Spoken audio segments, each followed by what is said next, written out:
70ನೇ ವರ್ಷದ ಸ್ವಾತಂತ್ರ್ಯ ದಿನೋತ್ಸವ ವಸಾಹತು ಶಾಹಿಯಿಂದ ಈ ದೇಶಕ್ಕೆ ಸ್ವಾತಂತ್ರ್ಯ ಬಂದಿತ್ತು. ಯಾರ್ದೋ ಒಬ್ಬರದ್ದು ಬಳಿ ಅಲ್ಲ. ಇದರ ಹಿಂದೆ ಲಕ್ಷಾಂತರ ಜನರ ತ್ಯಾಗ ಬಲಿದಾನ ಇದೆ. ಪ್ರತಿಯೊಬ್ಬರ ತ್ಯಾಗ ಬಲಿದಾನಕ್ಕೆ ನಾವು ಗೌರವವನ್ನು ಕೊಡಲೇಬೇಕು. ಪ್ರತಿಯೊಬ್ಬ ಸ್ವಾತಂತ್ರ್ಯ ಹೋರಾಟಕ್ಕಾಗಿ ಯಾರೆಲ್ಲ ತಮ್ಮನ್ನು ಸಮರ್ಪಣೆ ಮಾಡಿಕೊಂಡಿದ್ರು ಅವರೆಲ್ಲರನ್ನೂ ನಾವು ಪ್ರತಿನಿತ್ಯ ಪೂಜಿಸಬೇಕು. ಈ ಸ್ವಾತಂತ್ರ್ಯದ ಪ್ರತೀಕ ಆದಂತಹ ರಾಷ್ಟ್ರಧ್ವಜ, ಇದಕ್ಕೆ ಧ್ವಜ ಸಂಹಿತೆ ಅನ್ನುವಂತಹ ನಿಯಮವನ್ನು ಮಾಡಿ ಈ ಧ್ವಜವನ್ನು ಮುಟ್ಲಿಕ್ಕೆ ಜನಸಾಮಾನ್ಯನಿಗೆ ಅಧಿಕಾರ ಇರಲಿಲ್ಲ.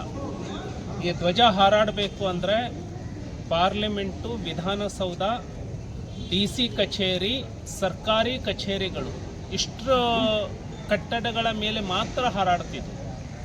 ಯಾರಾದರೂ ಈ ಧ್ವಜವನ್ನು ಮುಟ್ಟಿದರೆ ಅವ್ರ ಮೇಲೆ ಧ್ವಜ ಸಂಹಿತೆ ಉಲ್ಲಂಘನೆ ಪ್ರಕರಣ ದಾಖಲಾಗ್ತದೆ.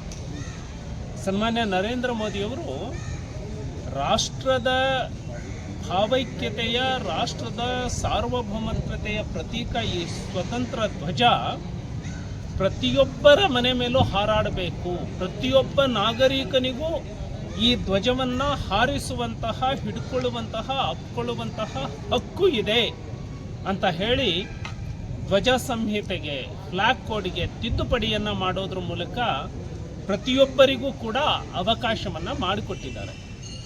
ಇವತ್ತು ನಾವೆಲ್ಲರೂ ಸೇರಿ ಮನೆ ಮನೆಗೂ ಧ್ವಜ ದಿನಾಚರಣೆ, ಹರ್ ಘರ್ ತಿರಂಗಾ ಈ ಯಾತ್ರೆಯನ್ನು ಹಾರುಗೆರೆ ಕ್ರಾಸ್ನಿಂದ ನೂರಾರು ಬೈಕ್ಗಳಲ್ಲಿ ರ್ಯಾಲಿ ಮಾಡೋದ್ರ ಮೂಲಕ ಇಲ್ಲಿ ಚನ್ನವೃಷಭೇಂದ್ರ ಮಠದವರೆಗೆ, ಹಾರುಗೆರೆಯವರೆಗೆ ಮಾಡಿದ್ದೀವಿ.